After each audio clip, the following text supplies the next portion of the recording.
Hello and welcome to another episode of the Husky Barbu podcast. This is your Husky Barbu Ariel. I'm hoping that all of you are well. I'm kind of running against the clock here because I just decided to do this at the last minute. So I'm going at this podcast without a net and hope it turns out well. Okay, so I hope that everyone rested well, and if you read the social media as the reason as to why there wasn't a podcast last week, well, you know what happened last week. And we know what happened this week. I'm not going to dwell too much on the negative because enough negativity in the world, and I'm not denying what happened and what needs to be solved in terms of what happened, and I'm being vague because I don't want to address it directly. Because I'm trying to keep this positive. I'm trying to keep this in the light side of the force, whatever you want to call it. And we'll talk a little bit about that later as well. Okay, so this week, the things that have happened this week so far, Johnny Depp won the verdict, and Amber Heard did not. Amber Heard is now has to pay Johnny Depp $15 million, and I guess Johnny has to pay her $2 million for some reason, which I don't know. But anyways, it's done. It's a done deal. The trial's done. Johnny won.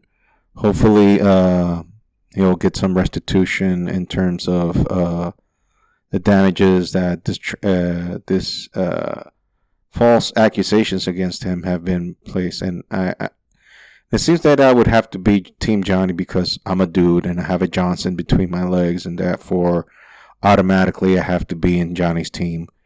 No, it's because in the trial it was blatantly obvious, even for an idiot like me, that Miss Heard said a bunch of bullshit.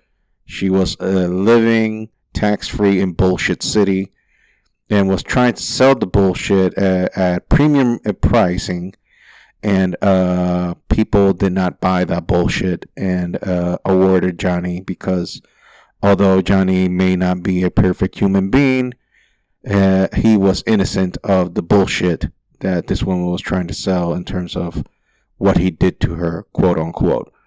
So justice has been served for Johnny, and we're happy about that, but the world keeps turning, and those $15 million, I'm not going to see a whiff out of that. But it's nice to know that when there's actual abuse being done, it doesn't matter on which side, male or female. It's good to see that there is some sense of justice in this world. That it's not just going to be thrown in and being phoned in and said, okay, well, you know, it's a woman, so therefore women never lie, and it's not against even woman or man. It's whoever is the guilty party. If there is a guilty party, let that person pay the price for it. That's all. That's all I'm asking. That's all I'm saying. So, in my estimation, the justice was done. Johnny got his verdict, and in that sense, all is right in the world. Although it's actually not, but you know what I mean. Some sense of justice. But that does not bring back some of the horrible shit that has happened this week.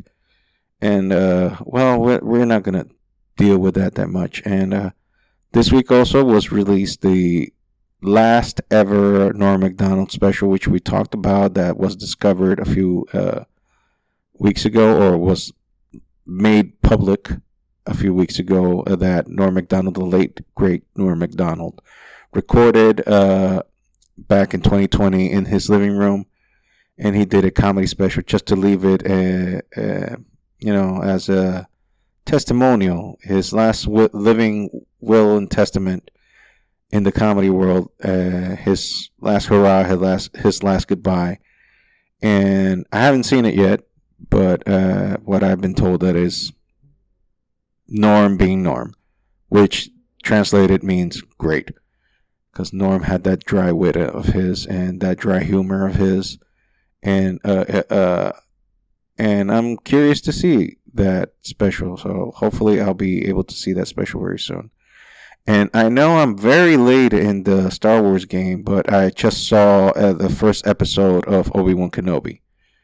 I haven't seen the second or the third yet, but I'm liking what I've seen, and it follows kind of a path that we saw kind of in the Last Jedi, aka the one that everybody cried bloody murder, which, and if you watch all three of the new trilogy, actually, in my opinion, the Last Jedi was the best one of all three.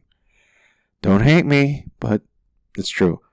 But yeah, here we go. We find a Jedi master in Obi-Wan that basically, I mean, he hasn't given up on his faith per se, because it's just that he is haunted by the failures of the past, and his failure, as it is shown in the series, is that he's haunted by what happened to Anakin. Now you have to understand, in the series, and spoilers galore, actually, if you're listening right now, spoilers to the 10th degree, is that he believes that Anakin Skywalker is dead. But if you are at least a level Z geek, you all know that the worst kept spoiler secret in the universe is that Anakin Skywalker is Darth Vader, and Anakin Skywalker actually is alive. So, but Obi-Wan believes that Anakin is dead. So he feels that he failed Anakin, and he has secluded himself and become a hermit, and he's working in some sort of meat factory in Tatooine.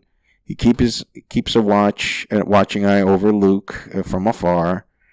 But you have the Inquisitors searching in Tatooine for Jedi. But there's one particular Inquisitor.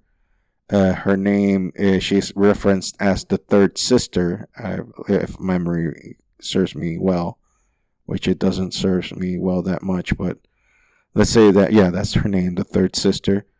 And by the way, I don't know the actress who plays her, but I've heard that there's been some Star Wars fans outcrying because of her character.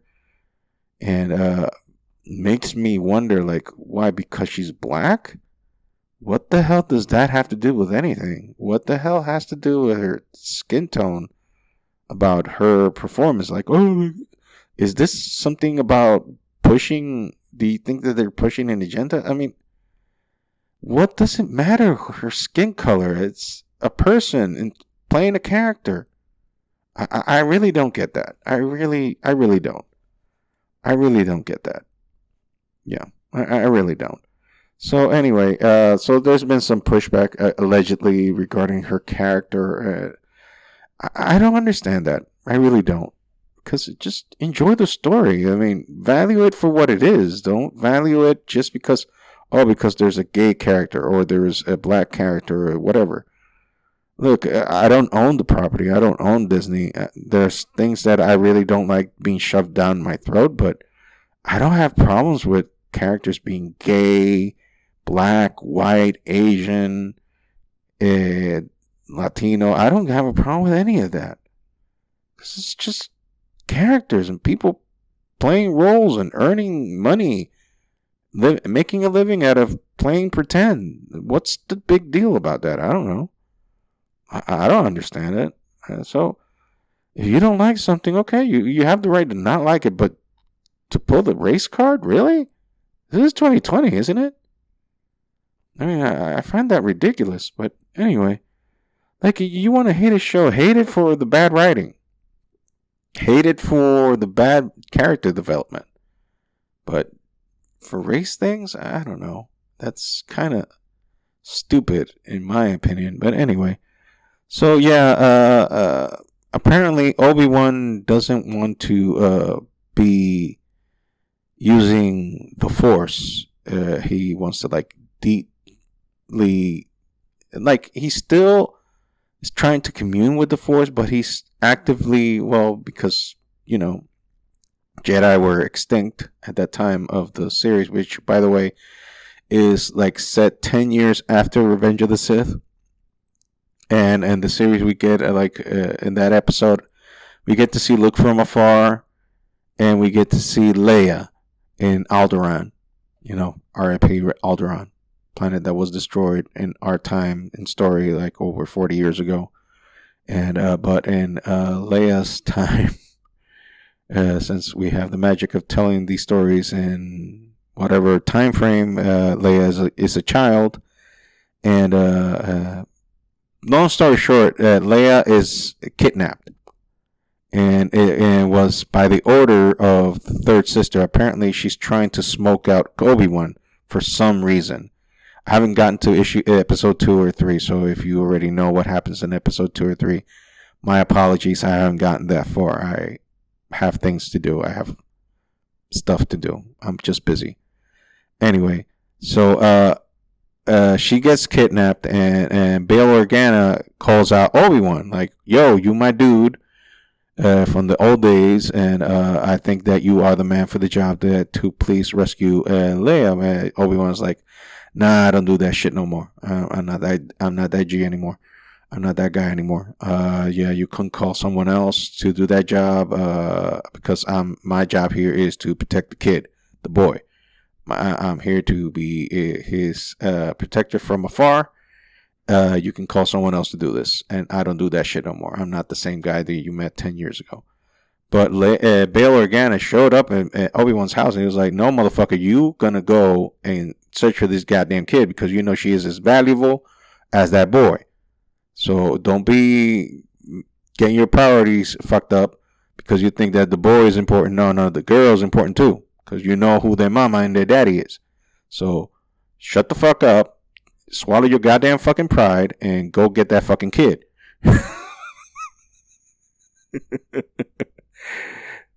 I'm paraphrasing. Some of you be like, they haven't seen this show. It's like, there's that many cussing in Star Wars? Man, they've gone leaps and bounds. I don't remember Star Wars cussing that much. There isn't any cussing. I'm just trying to explain it to you in plain terms. Anyways, Obi-Wan digs out his old lightsaber, which also you can see that has Anakin's lightsaber there, because he apparently buried it in the desert. So he looks up his old lightsaber and takes a trip to go and rescue Leia, baby girl Leia. So I guess I don't know what's happening on episode 2. I haven't seen it yet, but once I get up to speed with that, I'll get back to you and let you know.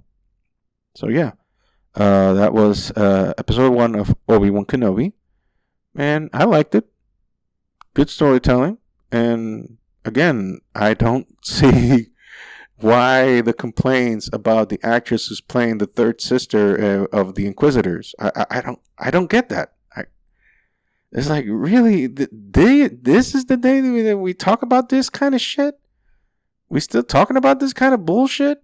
It's like, it's bullshit to me. Like, what the fuck is that important about? It's not. It's a non-issue. Basically a non-issue for me anyways. So yeah, that was a review there for Obi-Wan Kenobi. I liked it, and I think once I have some more time, I'll be catching up some on those episodes that are out there and maybe get up to date. Haven't seen Doctor Strange in the Multiverse of Magic yet. Madness, sorry. Haven't seen it yet, and haven't seen a movie, since Batman. The Batman, sorry. The Batman. That was the last movie I went to see to the theaters. I don't know. It's not a thing against Marvel or anything. It's just that, I don't know. I tried to go like a couple of weeks ago to see it, but the theater was over flooded with people, and I was like, and me being an introvert and having such a great relationship with strangers and multitudes of people, that just makes me feel oh so yummy and good inside. I was like, fuck that shit. Let me get the fuck out of here. In case of some of you that are listening, they'll understand these concepts and these jokes. You can file them under sarcasm. So yeah. Also, let me just add this because what the fuck? It's my podcast. I can say whatever the fuck I want. I watched Double or Nothing, the AEW pay per view on the weekend. All I can say is long as fuck. That is, god damn it, that is such a fucking long pay per view. Jesus Christ, you can watch Ben-Hur and the Ten Commandments, and that is dated reference even for me. That's like I'm 44 almost. Next month I'll be 44, and that shit is even more dated than I am. Because this is talking about fucking movies were made back in the 1950s. So, but if you got the reference, you're an OG and you my dude. And also, you probably lived in DR and Holy Week in Semana Santa, and you were obligated to watch these movies because that's what they gave in Holy Week in DR. Like, you're going to learn Christianity and the sources of Christianity by watching these two ye old as fuck movies that are 5 hours each. So suck on that and get God into your system, you fucking piece of shit sinner.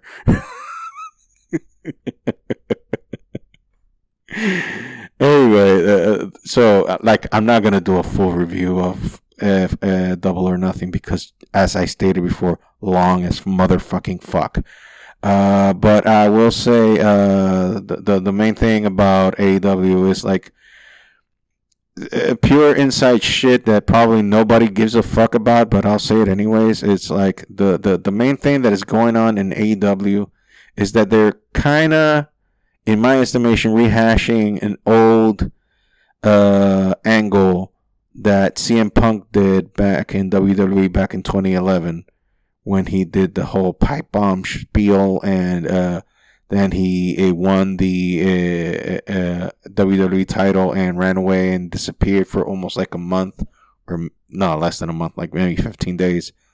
That he was declared practically Voldemort in WWE, that he was named as the he who shall not be named, and then he popped up with the title after John Cena won the title for the quadrillionth time, and then they had their little feud, and then the alleged Summer of Punk began in WWE. Well, why did I mention Punk? Well, because he won the AEW Championship on Sunday, this past Sunday on Double or Nothing. And MJF, a new wrestler, MJF, as in Maxwell Jacob Friedman. This wrestler, he is, without a shadow of a doubt, the best motherfucking talent, in my estimation, that AEW has at this moment. And it's just being original by being just a wrestler and having some of the best talking in the business today. And on this past Wednesday, the Wednesday after the pay-per-view, he had his pipe bomb moment where he unleashed explicitives, just like I have, but maybe worse, on the boss or the owner of AEW, Tony Khan, and calling them a fucking mark. A mark is a term that in the wrestling lingo is used to refer to the fans that actually believe the shit or that follow the shit religiously, and the shit being wrestling. And I'm just giving you the bare bones definition of it. So if you're like an ultra fan of wrestling, then you are a goddamn mark.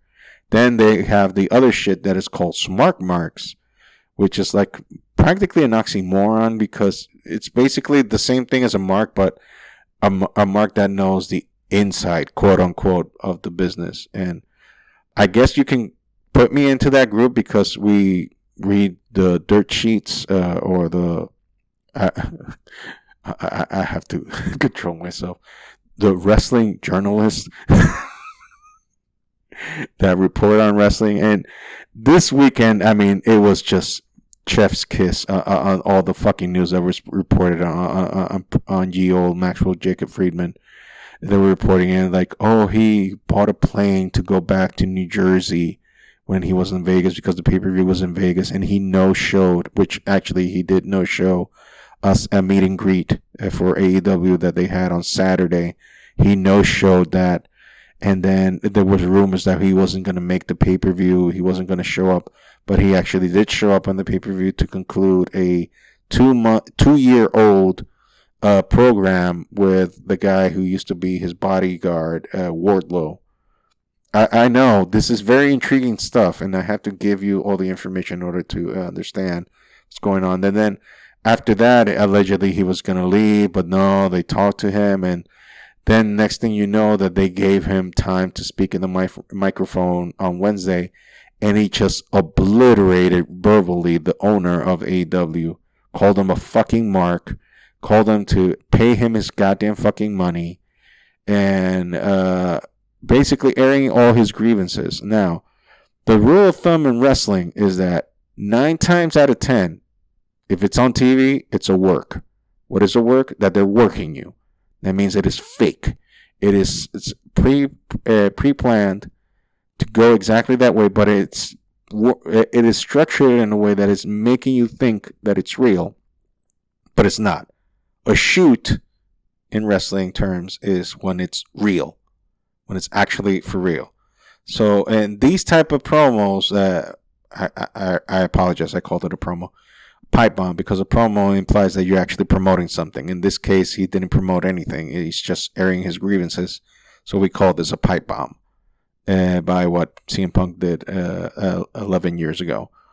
So again, in this pipe bomb, he just aired his grievances, and this pipe bomb is what we call a work shoot, because there's elements of truth in what's happening, because he is underpaid in reality compared to some of the newer guys that have come to the company that were released from WWE, and he's getting paid like maybe the quarter. Again, could be that we were being worked, but nonetheless, this is what happened, and MJF unleashed a verbal gauntlet assault on his owner, and it made for good TV. I mean, a lot of explicitives, but then again, you're also listening to this podcast, which also has a lot of explicitives. And so that's the point right now where we're at right now, the NJF thing. And also, they now removed all references of that wrestler on the company's website. No, his profile has been gone. His merchandise is not showing. So they're perpetuating the storyline and making it believe this is a shoot, not a work.